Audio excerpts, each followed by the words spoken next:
Thank you all for being here. I want to thank Texas Right to Life for the invitation to be here today. This is, I think, my second time. I was here a few years ago. I think we had the conference over. I think they've changed some things, but it was over at University of Texas. Is that right? In Austin. But I want to thank Veronica and Rachel and everybody that worked so hard on this conference. They're doing a great job. You guys seem like you're having a lot of fun, which is great. So I want to thank them and John who's going to speak after me.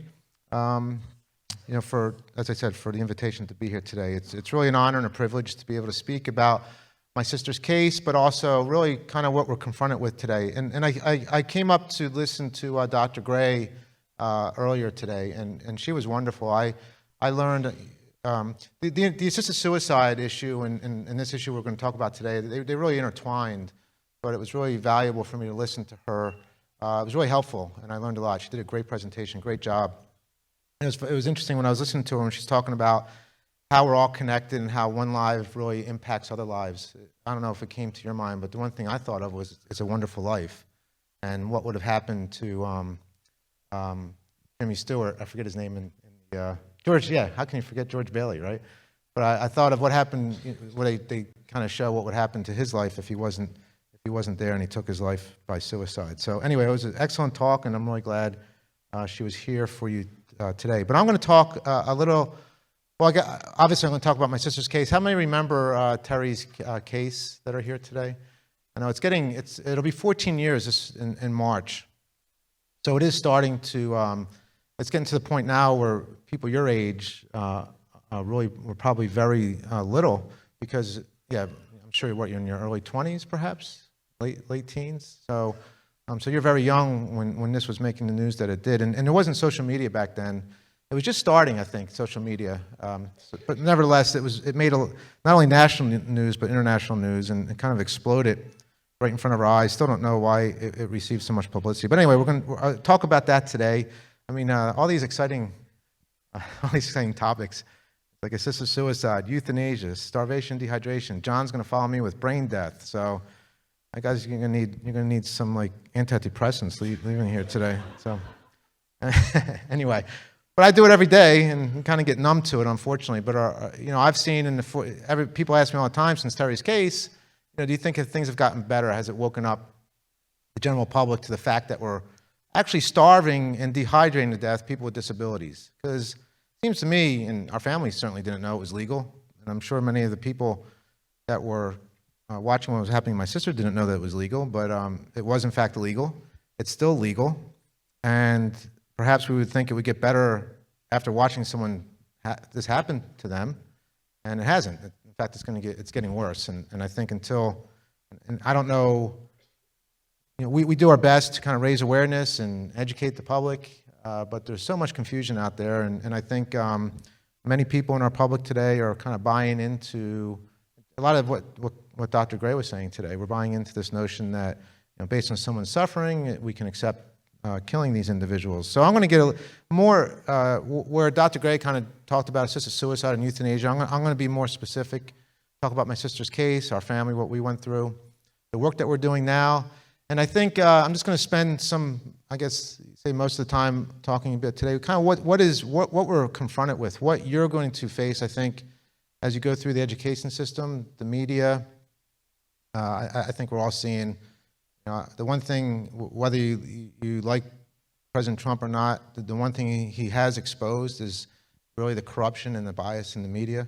Our family was dealing with this, not on the level that we see today, but nevertheless, I'll show you some, and I'll read to you some things in the media that I think will validate the fact that there is a bias out there, but also the things that we're confronting that are really indoctrinating us, desensitizing us to the value of human life, to the dignity of human life. And it seems to me more and more people are accepting the fact that if someone is suffering, or perhaps they fall for this false narrative that we deserve to give someone a death with dignity, that they're saying that denial or withdrawal of care is permissible to deliberately end somebody's life. So anyway, I think things will clear up as we go along throughout the presentation, and then of course I can answer any questions for you. But I just want to start off. This is That's not it.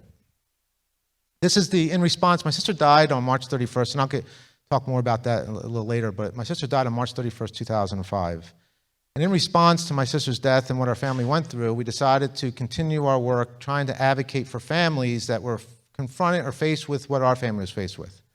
And that is to try and help families protect their loved ones from the threat of death or their loved one being in jeopardy of having their life-sustaining treatment stopped or denied. So we formed this nonprofit, the Terri Schiavo Life and Hope Network, and we are now become basically patient advocates, or if you want to look at it as kind of the crisis pregnancy for euthanasia, where families will call us in crisis. And in fact, we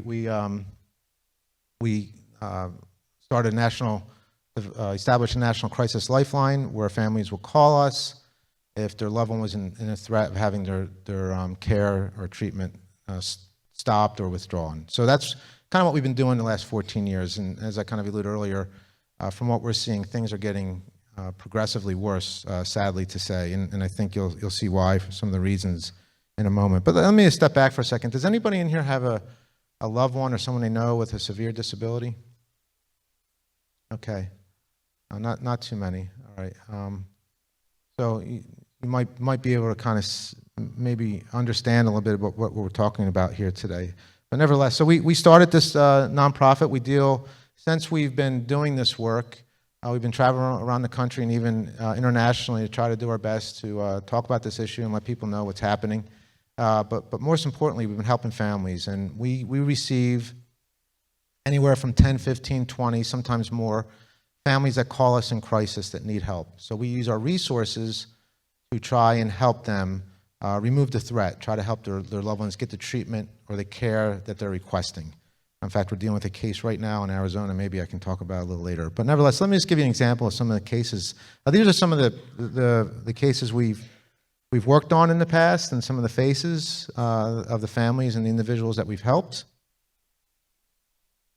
This is a case, just to kind of give you an idea, really kind of start off with something not so encouraging, but if you read this, it says this was a case of a woman, I think she was in her 80s at the time, and her daughter was her caretaker, her was a guardian, her surrogate. So she had the power to decide medical treatment for this woman. And she was, although she was conscious and able to talk, she was incompetent, not able, they didn't feel she was capable of making her own medical decisions. So that fell to her surrogate, which was her daughter. Well, the woman's nieces called us and said that, can you help? The daughter is trying to starve and dehydrate the mother to death, and she's conscious and so on and so forth. So there wasn't much we could do, because one thing you'll understand when you get into this, unfortunately, in this issue, is that the guardian or the surrogate has a tremendous amount of power to control medical treatment decisions. So in this case, the daughter was deciding to stop treatment. So this is what we received a message on our voicemail. We had an emergency hotline that we respond to hopefully within hours or an hour or so. We try to respond as quickly as you can when it comes in a crisis. So she says, I just got off the phone with I can't read, I need my glasses. I just got off the phone with my mom, who is with my aunt, and her vitals are like what people her age would dream of. She's got a temperature of 98, blah, blah, blah. So her vitals were relatively good for this woman who had just experienced a minor stroke. And she's awake and conscious and being starved and dehydrated to death. And then she subsequently died, I believe just a few days later, as a result of lack of food and hydration. So the point here is, we deal with all kinds of cases. Unfortunately, some of them, the consequences, the result, are not so a happy ending. But most of the cases we get involved with, we've been pretty successful in stopping the threat or getting the help that the people need. This is right here in Texas. In fact, perhaps some people in Texas Right to Life remember this case. This was a few years back. This is 12-year-old Zack McDaniel. He was shot. The ethics committee deemed his life futile. Unbeknownst to his mother, they secretly withdrew Zack's food and hydration and put a DNR order into his chart without her knowledge or consent. Zack's mom transferred him, where he eventually woke, began talking and receiving physical therapy. So again, what we're talking about here are strong and heroic advocates in this case. And that's really could be the difference between life or death. I mean, the mom obviously was a strong advocate for her son, and she was able to get him transferred, which many times is very difficult to do depending on the medical circumstances. But nevertheless, she was able to transfer him, and although the hospital was trying to kill him, for whatever reason, they thought he was hopeless, futile in this case. The mom thought there was hope to see if, in fact, give him a chance to recover. And by getting him transferred, she was able to give him the treatment that she was seeking, and he did recover. This is Brendon Flynn. Brendon Flynn was involved in a fatal car accident. In fact, his friend died on impact.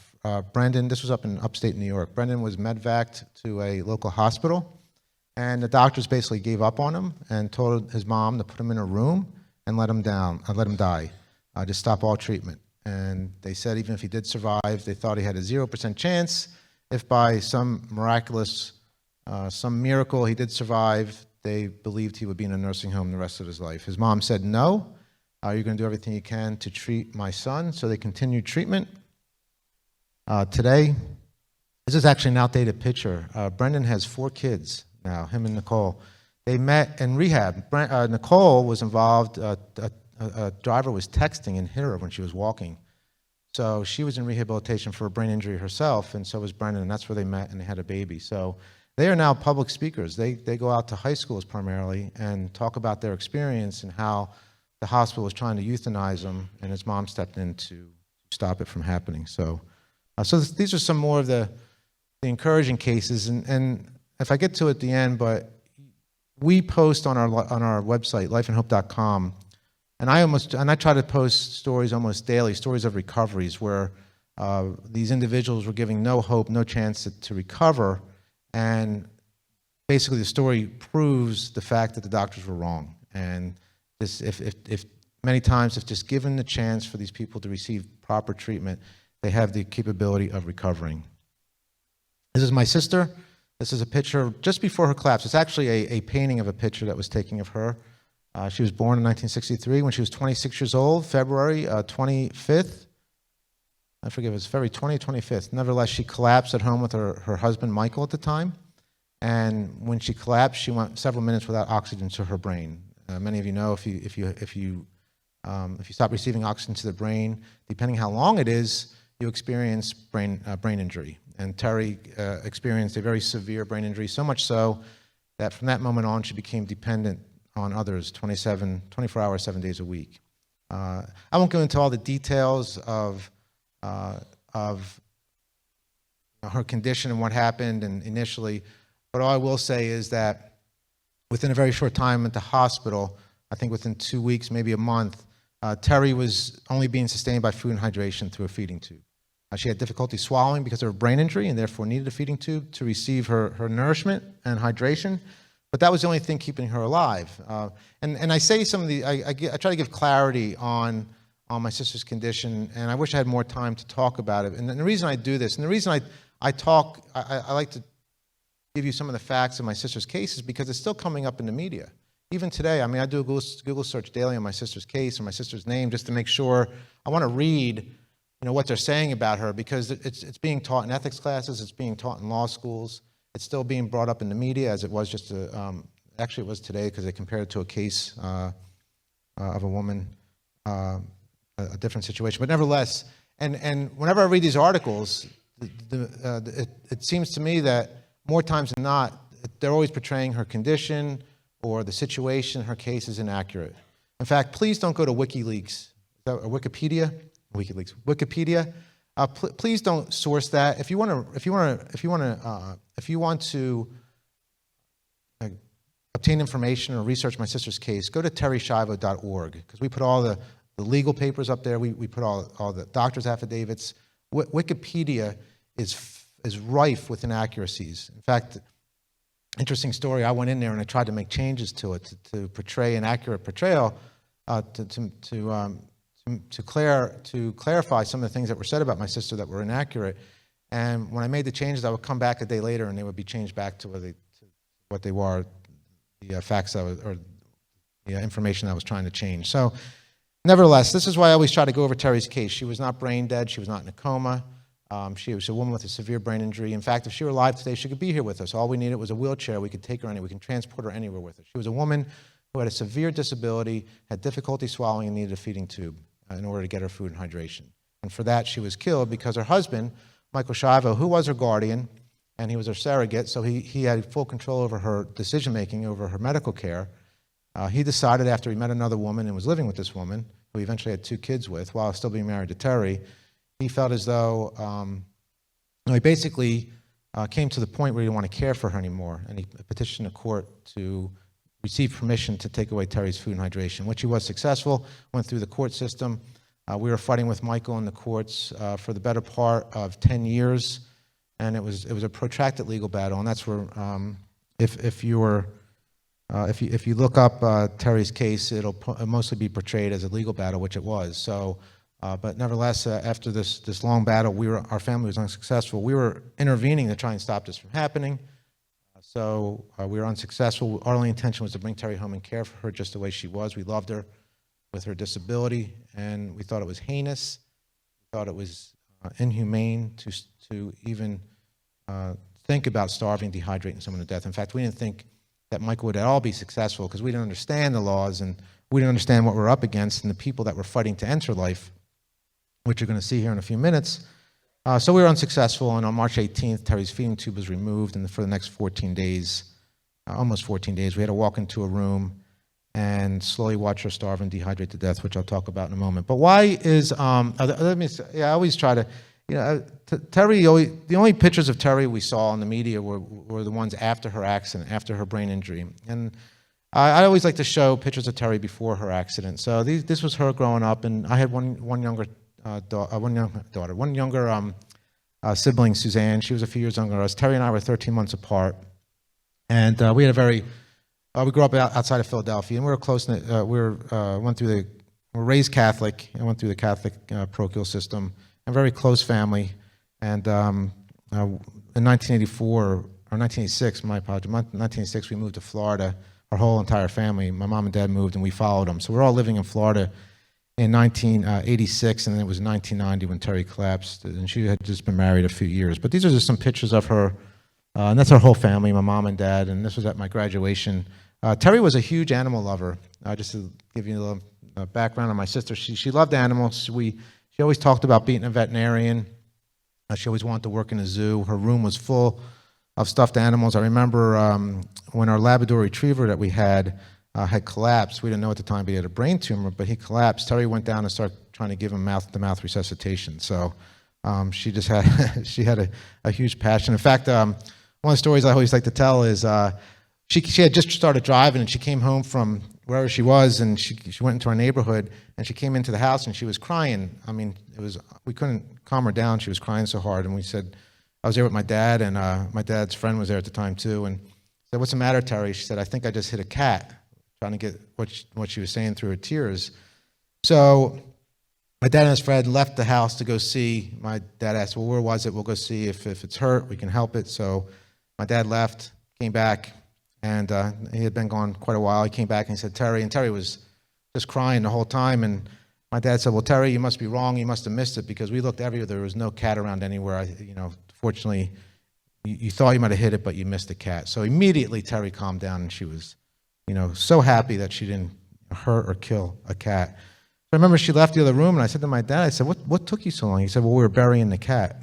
So that's actually a true story. So, but he would have never told my sister that, or she'd probably still be crying, for years after that. So anyway, but that was kind of my sister for you. But she was a little overweight in high school, and she really didn't date. She didn't date at all. Michael Schiavo was her first boyfriend.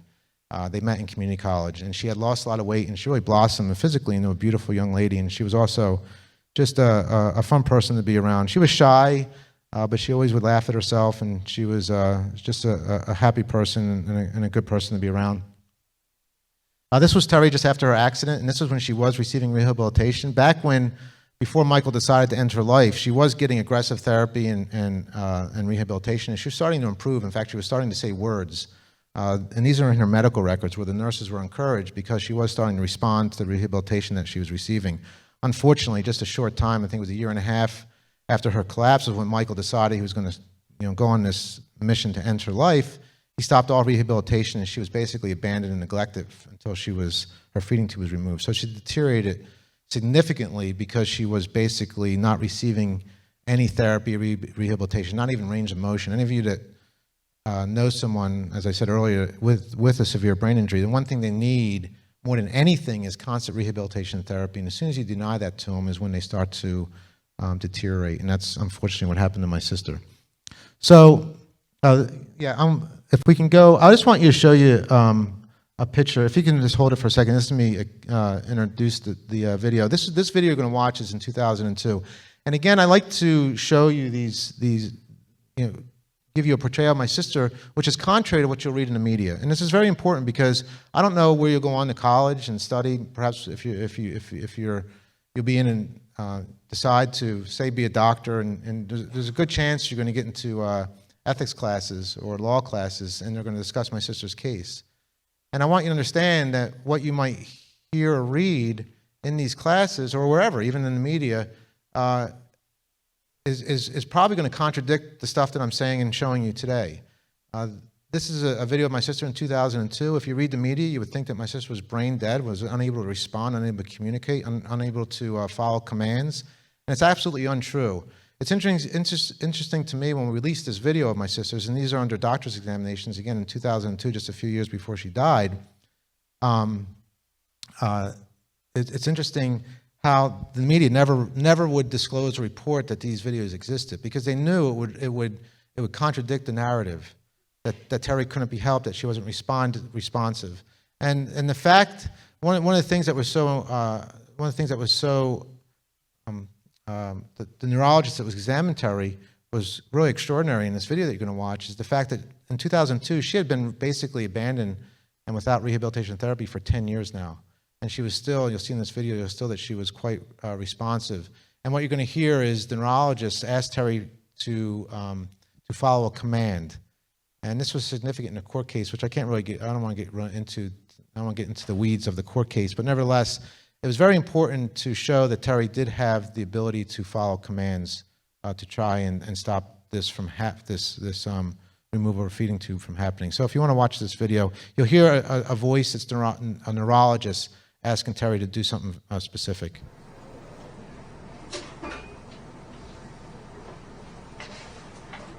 Terri, open your eyes up. Open your eyes. Terri, open your eyes.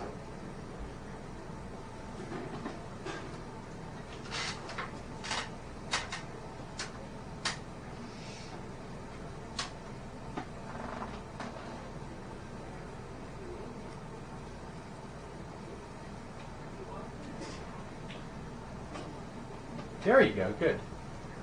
Good job. And there's other videos that would also support the fact that Terri was able to communicate at some level. And this is really important because, and why is it important? Because this wasn't an isolated case, my sisters. What happened to Terri is happening as we speak. Every single day in our nation, really globally, people are having their feeding tubes removed and subsequently starving, dehydrating to death. So why is this important? Because if they can justify Terri's death, they continue to justify and getting people, indoctrinating people into accepting other people like my sister's deaths, and really more. It just isn't the brain injured. There's so many other medically vulnerable individuals, those with Alzheimer's, the elderly, that are now really in jeopardy of having their food and hydration taken away, just as my sister's was. So, and that's what I want to talk about next. You know, how is this happening? There's a thing out there called personhood theory. Has anybody heard of personhood theory? All right, some of you have. Maybe you heard of Peter Singer. Yes, do a Google search on Peter Singer, and you might want to read some of the things that he supports. I mean, Peter Singer had a chair at Princeton University. So we're not talking about someone that works in a college that you've never heard of in some remote part of the country. This is at Princeton University. And this is one of the things that he speaks about quite often, and it's personhood theory. It basically means that there are some human beings that are considered human non-persons. And if you're a human non-person, society should be able to kill you. That's what it comes down to. If you're a human non-person, we should decide whether or not you live or die. And this personhood theory is gaining a lot of traction, which I'm going to show you here in a moment. So we'll talk about who these human non-persons, I'll get a little more detail about that, but this is from Peter Singer. He says that newborn babies, elderly people, dementia, fetuses, so unborn babies obviously are human non-persons, but even newborn babies are human non-persons, and we'll say why in a second. Those with dementia are human non-persons. People like Terri are human non-persons, and therefore we can end their lives if we choose. Now, it's interesting when I speak at medical schools and law schools, it never fails when I talk about this personhood theory. I always get students come up to me afterwards and they'll tell me, you know what, everything you said is true because our professors are talking about this, they're teaching this in our classroom, which terrifies me, but I know it's happening because, well, you see in a moment why it's happening, that it is happening. But anyway, Wesley J Smith, have any of you heard Wesley J Smith? I know Texas Right to Life has brought Wesley in to speak before. He's brilliant, and he writes about this. If you look him up online, he writes about these issues almost daily. And Wesley Smith wrote an article back in 2002. He did write a book too. He's written a few, but he wrote an article. This was 2002, so what are we talking about? 16 years ago, and he was basically warning people about this whole personhood theory. The title of the article was New Grim Reapers, Practitioners of Bioethics Say Who Should Live and Who Should Die. And this was in the San Francisco Chronicle, it was printed. I'm just going to read a very short part of the article. So he says, bioethicists often assert that what counts morally is not being human, but being a person, a status earned by possessing identifiable mental capabilities such as being self-aware or having the ability to engage in rational behavior. So there it is. You're only a person if you're self-aware or you have the ability to engage in rational behavior. That's what defines us as persons. If you don't have that, then we're considered non-persons. So Wesley continues. While the exact criteria for determining who is and who is not a person are still being debated, most bioethicists agree that there are human beings who are not persons. So who are they, he asks. Generally, such unfortunates include all embryos and fetuses because they are not capable of rational thought, but other forms of human life, such as infants, are also denigrated as non-persons for the same reason. Other designated human non-persons include advanced Alzheimer's patients, people with serious cognitive disabilities like Terri, such as the comatose and those in near coma. At the same time, some bioethicists, and this is where it gets really weird, believe that intelligent animals, particularly chimps, apes, dogs, dolphins, elephants, and pigs, are persons. According to this view, these animal persons have greater moral value than do human non-persons. This means some animals should be treated with greater respect than some people are. Peter Singer, not that long ago, within the last 6 months, maybe a year, was doing an interview and an article and said that he values 200 pigs more than one human life. So he believes in order to save pigs, he would kill a baby to save 200 pigs if they were, I guess, under threat of being killed. So anyway, this stuff that as I said, Peter Singer supports is very dangerous and frightening, but it's not just him. This was an interview about my sister's case with Wesley Smith, who I just mentioned. Bill Allen is at the University of Florida, by the way, the school that you said that I went to, that thank goodness I didn't go to, because this is well, anyway, but it could be happening at Florida State for all I know too. But anyway, this is Bill Allen at University of Florida, and they asked Wesley cut to the chase. This was a national interview that he had back during my sister's case, as I mentioned. Bill Allen said, "No, I do not. I think having awareness is an essential criteria for personhood." I guess Dr. Allen didn't see the video of Terri because clearly not only did she have awareness, she was able to respond to commands, which does not fit the human non-person that he claims that she is here. But nevertheless, Dr. Allen does believe in this personhood theory, and therefore he's teaching this stuff to his students. Now, if you don't think this is getting traction among kids your age, I'm going to read you an article and then I'm going to show you a video. This is titled "More College Students Support Post-Birth Abortion," and this is by Miriam McArdle. This is back in 2014, so not that long ago. And she wrote this: "A trend seen by pro-life activists that frequently engage college students on campus nationwide is the growing acceptance of post-birth abortion, or killing the infant after he or she is born. We encounter people who think it is morally acceptable to kill babies after birth on a regular basis at almost every campus we visit," said Mark Harrington, director of Create Equal. While this viewpoint is still seen as shocking by most people, it is becoming increasingly popular. I talked with one young man at the University of Minnesota who thought it was all right to kill children if they were under the age of 5 years old, as they did not consider them persons until that age.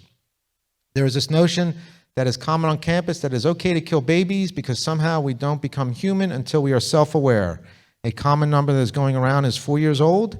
As for the trend, there is an explanation for it. For one, the arguments put forth by Peter Singer and other philosophers who support infanticide are given as reading assignments to college students. So there you have it. And I'm going to show you a video where this college student, University of Tennessee, not University of Tennessee, he is at University of Tennessee, Knoxville. And you're going to see in his own words why he thinks it's okay to kill 2-year-olds. And I gave you the example of the last student we talked to who said it was okay up until 2, and I'll buy that. you think that's The fact of reasonable the up matter until 2? is, if without communication, we have no way of knowing if you're sentient or not. I mean, it's no different than this tree. It's alive, but is it sentient? I don't know. I cannot communicate to it. I mean, to compare with a 2-year-old is kind of tough. I mean, just being the tree 2-year-old analogy. Can the 2-year-old talk to me? Can the 2-year-old talk to me? In some instances, I'm fairly certain that is. But generally speaking, the child will still have the inability to communicate. And until we determine as such at what point does sentience become an issue, we can't really debate on whether or not that is the situation or not. So there you go, a future leader of America. I think it's okay to kill 2-year-olds. So that's why this is so dangerous, and that's why it's really spreading among the university system, this whole person thing, something that you should be aware of. By the way, this video was just, I think, in 2018, so it was just last year, maybe 2017, but nevertheless, it was very recent. All right, and look, there's a lot of dynamics to what's happening today. Obviously, Dr. Gray did a great job explaining, the reasons for this culture of death that we're seeing kind of consuming us today. You all saw what happened in New York, which was just abominable with Governor Cuomo, I'm sure. You heard about that. But nevertheless, there's a lot of dynamics to why this is happening, and I'm just kind of pointing out a few here. I think more of the obvious ones. And obviously, the media, which I know I'm probably not telling you anything you don't know, but the media was, I think really in our culture today, there is a deep-rooted prejudice that exists to people with disabilities. I mean, the perfect example of this is what's happening to Down syndrome babies, right? We're getting percentage numbers like Iceland. It's over 90%, I think, of Down syndrome babies. If mothers come to find out that their unborn baby is Down syndrome, they abort. Well, what does that say? That is speaking directly to the disability issue, saying, I don't want to have a child that has a disability. So if we're okay with killing a child based on a disability before they're even born, how do we feel about people with disabilities that are born? And I think that's why you see so much of this horribly prejudiced personhood stuff that we're talking about here today, and how the media gets away of making fun of people with disabilities with really they're able to do it with full immunity, as you'll see in a second, how they were just offensively making fun of my sister and able to get away with it. So let me show you a few examples. And again, why is this important? Again, it points to this desensitizing us. It points us to the prejudices that exist against these people and this notion that it's okay to kill them if we decide we want to. Oh, but before I go, let me go back to this, insert this real quick because this is important. The other thing, before I get to the media, the other thing that I think we have to be aware of is how feeding tubes, which are sustaining these individuals, which were they were once considered ordinary basic care, it's been reclassified. So again, as I said, all these dynamics, the personhood theory, and the fact that feeding tubes have been reclassified. Basically, feeding tubes now in the medical system or the medical community is viewed upon the same as ventilators or dialysis, something that would consider extraordinary. So basic food and hydration that's administered through a feeding tube is considered medical treatment, extraordinary care. And this reclassification is really what opened Pandora's box into permitting the removal of feeding tubes from individuals like my sister. Let me read this real quick, and then we'll move on to the media. But Wesley Smith, again, wrote a book called The Culture of Death, The Assault on Medical Ethics in America. And the reclassification of feeding tube was not accidental. This was purposeful. The Culture of Death looked at the feeding tube and knew that it had to change its classification in order to make it easier to kill people like Terri. If the feeding tube was still classified as basic and ordinary care, they could not have starved my sister to death. It's because of this reclassification and so many others like her.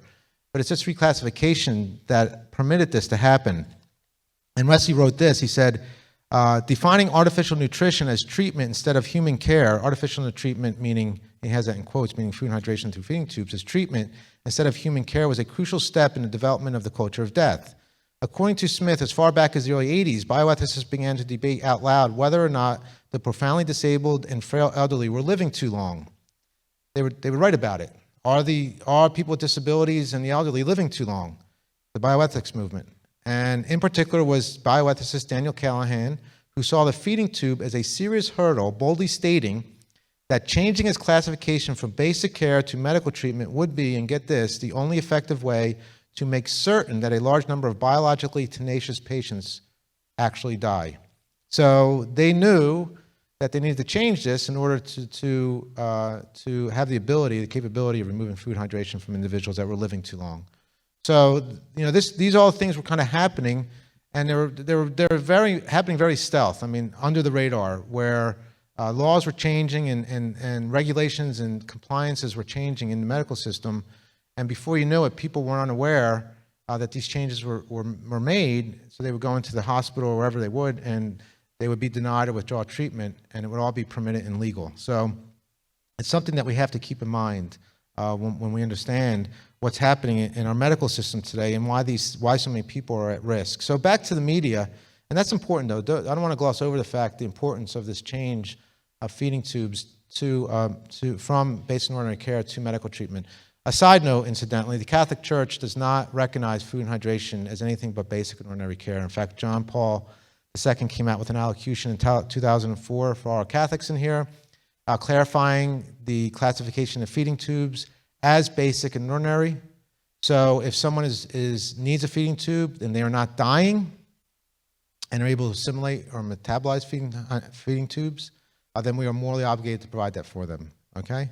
So keep that in mind. And also keep in mind too, and I should have mentioned this in the beginning, that what we're talking about here today is not really an end-of-life situation, okay? Terri was never dying, so therefore she only began her end of life when her feeding tube was removed. So please keep that in mind as well. Authentic end-of-life situations where someone might be hours or days away from death because of a terminal illness are treated much differently than what we're talking about here today. There are times where it can be perfectly appropriate to stop care.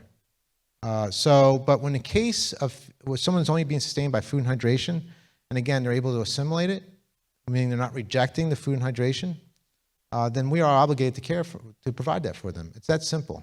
So try not to get confused in true end-of-life discussions when we're talking about very specific situations like those of my sisters and those that are able to benefit from food and hydration. So moving on to the media.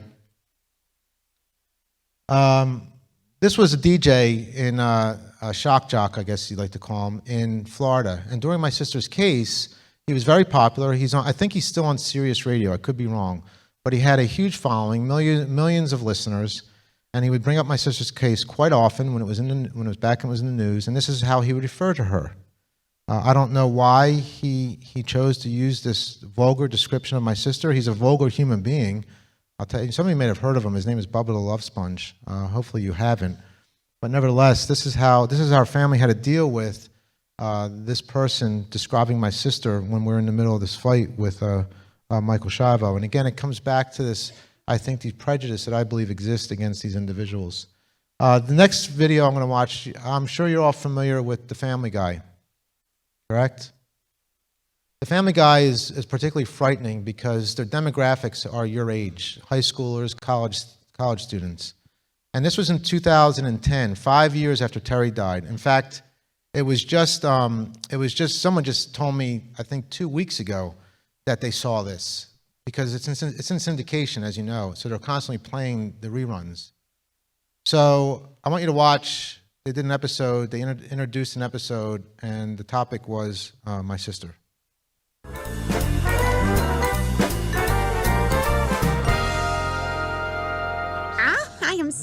excited for Stewie's first play. Don't you think it's a little soon for a musical about Terri Schiavo? Or too late? Shh, it's starting.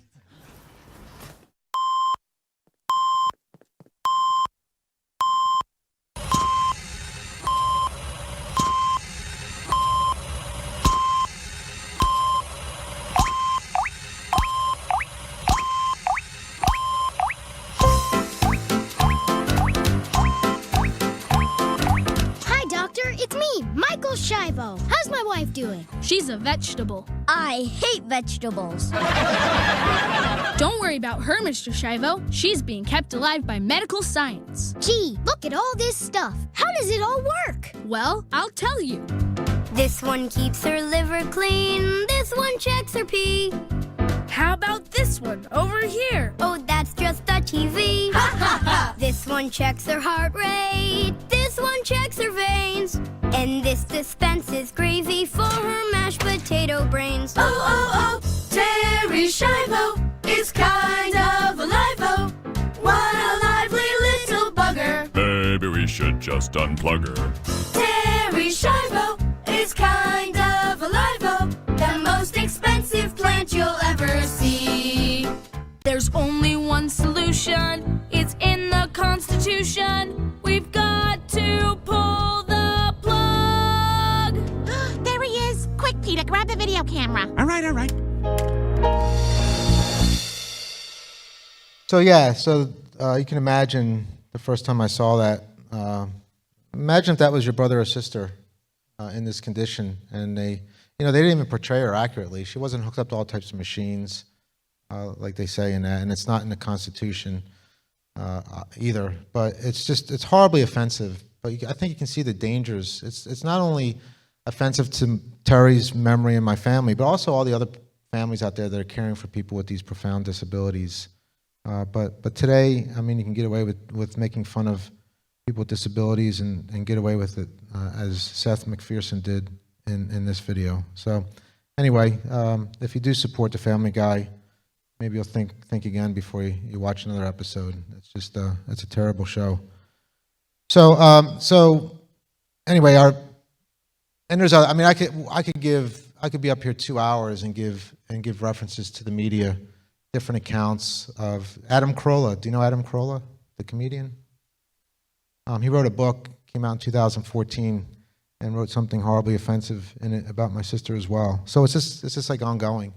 I will say this. I should say this in all fairness. I actually reached out to Adam Carolla to let him know that how upset our family was that he would say something like that, and he did apologize that he wrote it, which was very unexpected that he would do that, quite honestly, because Seth MacPherson gave nothing close to an apology for that. But anyway, my point is, it's ongoing. I mean, the book just came out a few years ago, and so my sister always seems to be this target of offensive,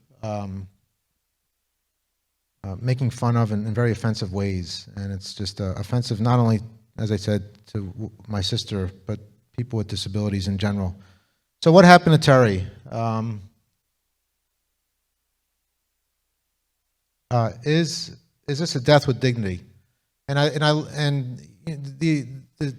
the people that are behind this have really hijacked our words with suffering, a death with dignity.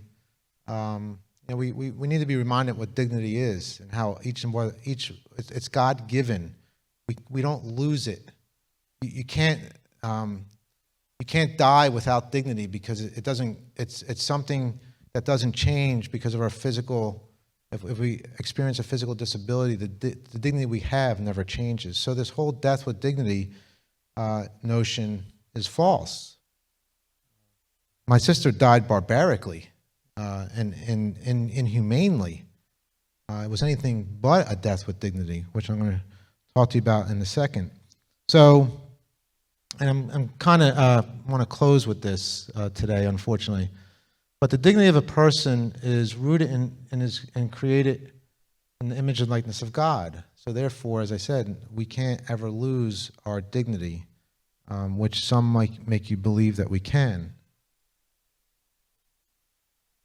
Back during my sister's case, and this is the ongoing narrative out there, it continues today. If a case does come up where someone is being starved and dehydrated to death, you will hear from all the proponents that it's a peaceful and painless way to die. This was an article in the Los Angeles Times that came out just before Terri died. It was called "Ceasing Food and Fluids Can Be Painless," March 23rd, 2005. Let's read you a short passage for a couple paragraphs. In the evolving saga of Terri Schiavo, the prospect of the 41-year-old Florida woman suffering a painful death from starvation has been a galvanizing force, but doctors say that going without food and water in the last weeks of life is not traumatic, and that the body is equipped to adjust to such conditions.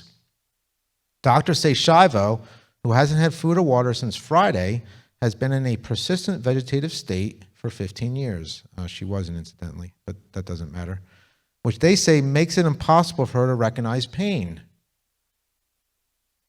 Her reflexes with respect to thirst or hunger are as broken as her ability to think thoughts or dream dreams or do anything a normal healthy brain does. But even if her brain were functioning normally and she were aware of her condition, she still would not be conscious of pain, doctors say.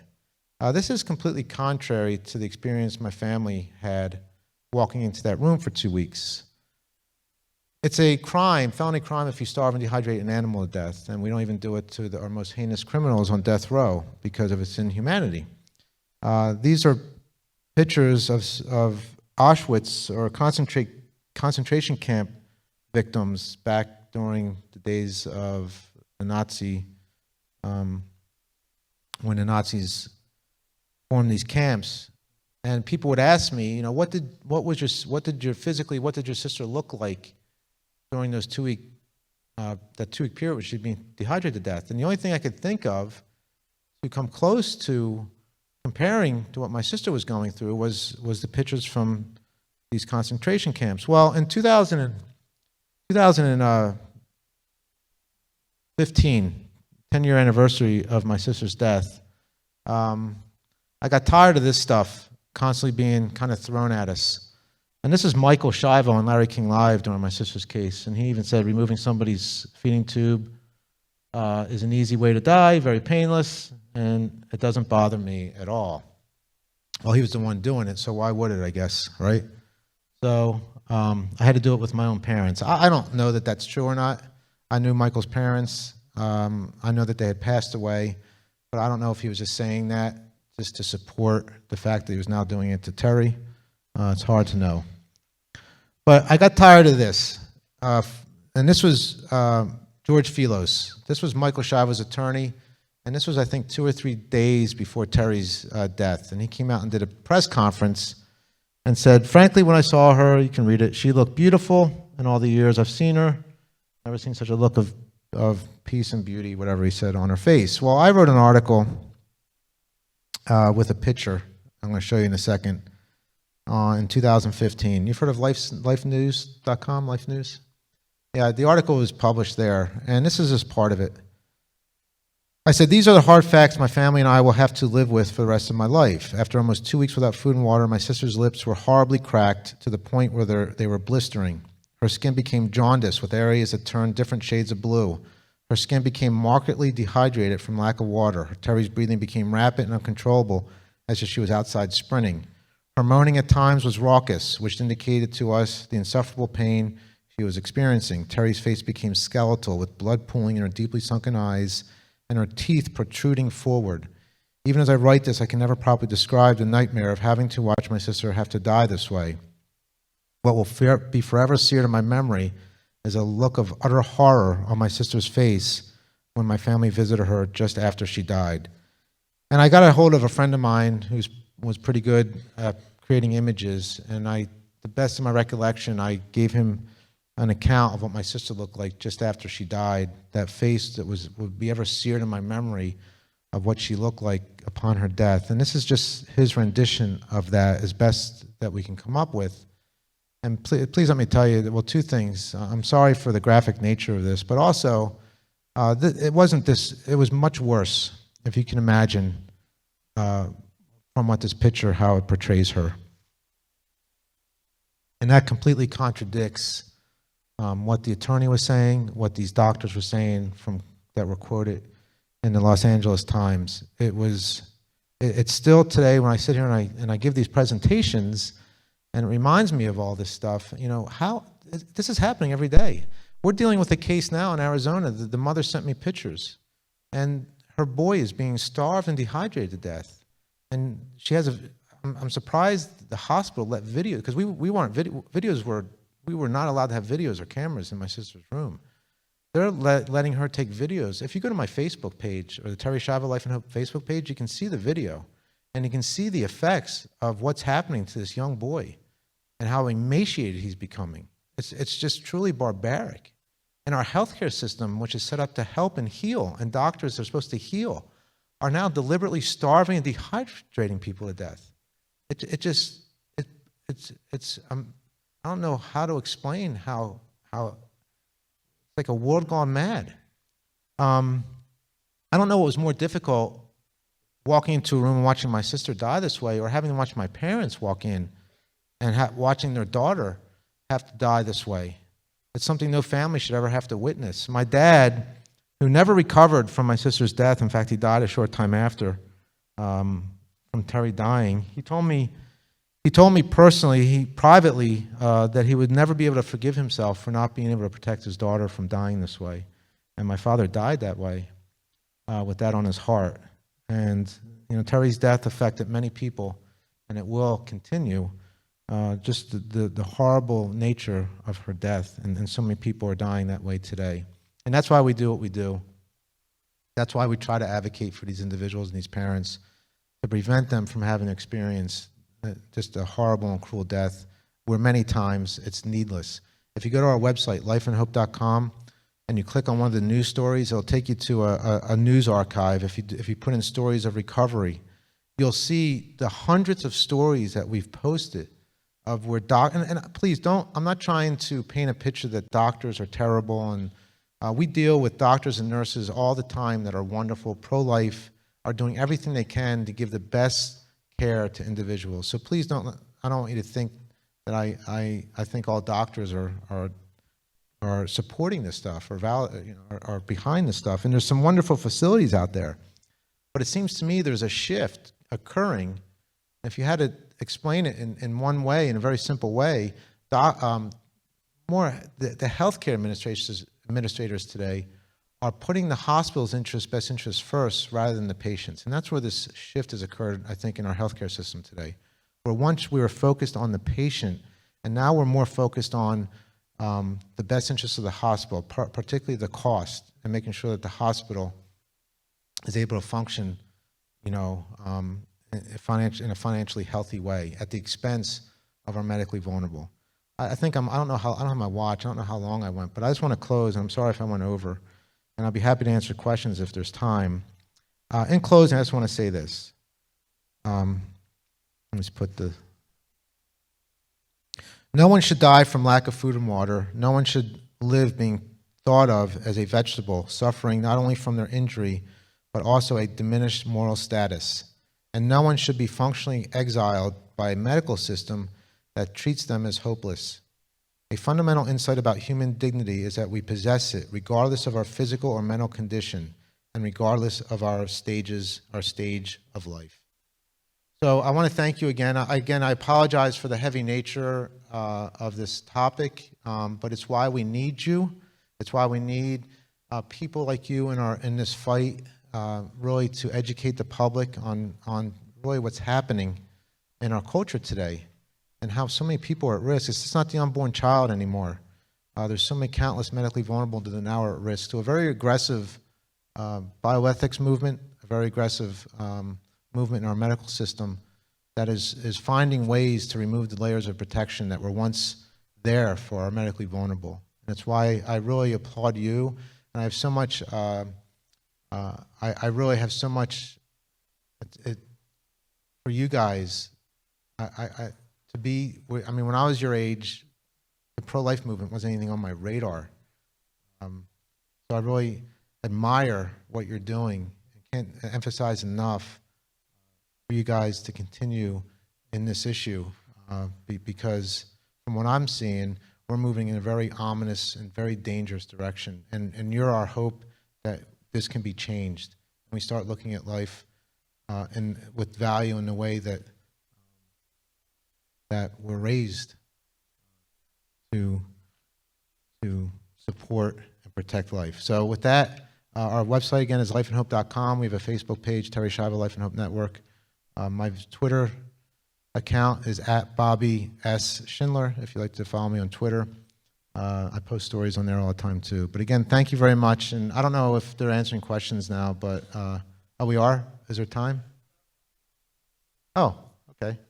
Well, I'd be happy to answer any questions for you if you like. Does anybody have any questions? Yeah, we do have a few questions that we got. Oh, that's right. Oh, we do it that way? Okay, yeah, I'm sorry. We got a few questions sent to the app. So the first question we have is, what do you think of Anti-Life Texas's 10-day law, and would you support getting rid of it? Yes, and I think it's, I don't know if, I was with John yesterday at the Capitol, and we were talking about that. I know it's something they want to change, but do you all know what the 10-day law is? Oh, okay. Well, yes, I support it. So when you learn about it, you'll know that I support what they're doing. So it needs to be changed. Basically, they give, once somebody's declared futile and they're going to stop, they give the family 10 days to transfer their loved one. And if they can't transfer the patient within 10 days, then treatment is stopped. And the patient essentially is killed with lack of treatment. So we're trying to remove that 10 days to they continue receiving treatment upon transfer. So yeah, it's a very it's something that needs to be changed. So I would definitely support that. Yes.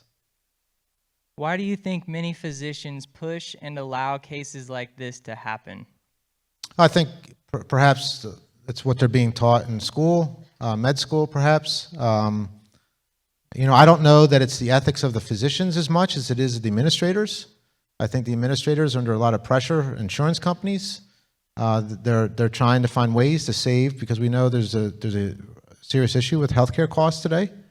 So I think a lot of this isn't necessarily coming from the physicians, but they're taking their marching orders from the administrators and insurance companies. So I think it's probably more of the pressure that's coming from the hospital rather than the doctors. But I think there's also a serious problem we have in our medical community with the ethics of some of the doctors that believe that, you know, it's perfectly appropriate to stop care. And why are they thinking that? With the medical school, is it the way they were raised? I don't know. It's a good question. But again, there's a lot of doctors out there that are fighting for life the same way that, and understand life the same way we do.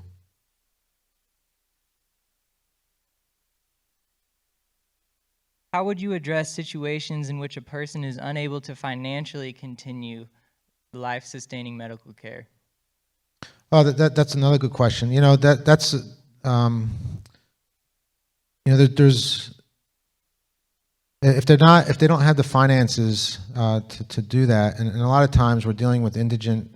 I mean, most of the patients that call, or people that call us, it is the fact that they lack the resources to do that. And it seems to me that's what motivates hospitals a lot of time to stop treatment, is because it's a cost issue.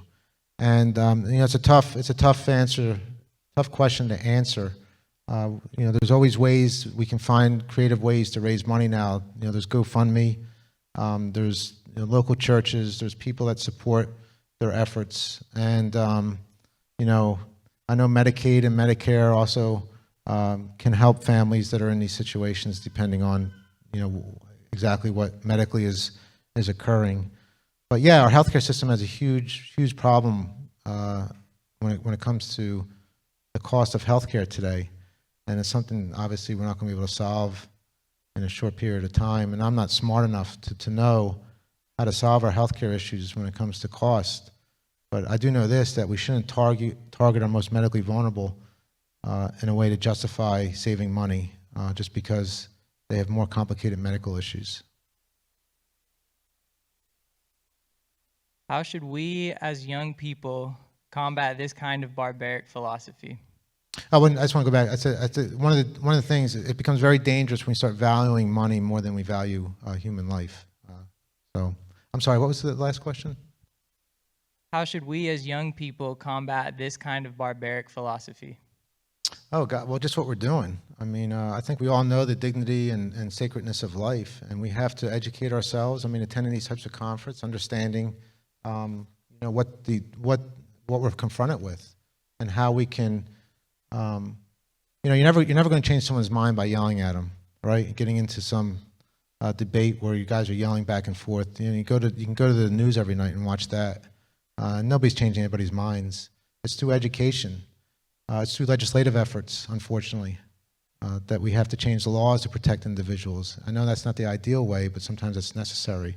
But it's really getting out there and getting people to go to these conferences, listen to, learn how to reason and think, and seek out, the truth of Christ. I didn't even get into our Catholic faith and our Christian faith tonight, but how important is that to stay close and have a relationship with Christ?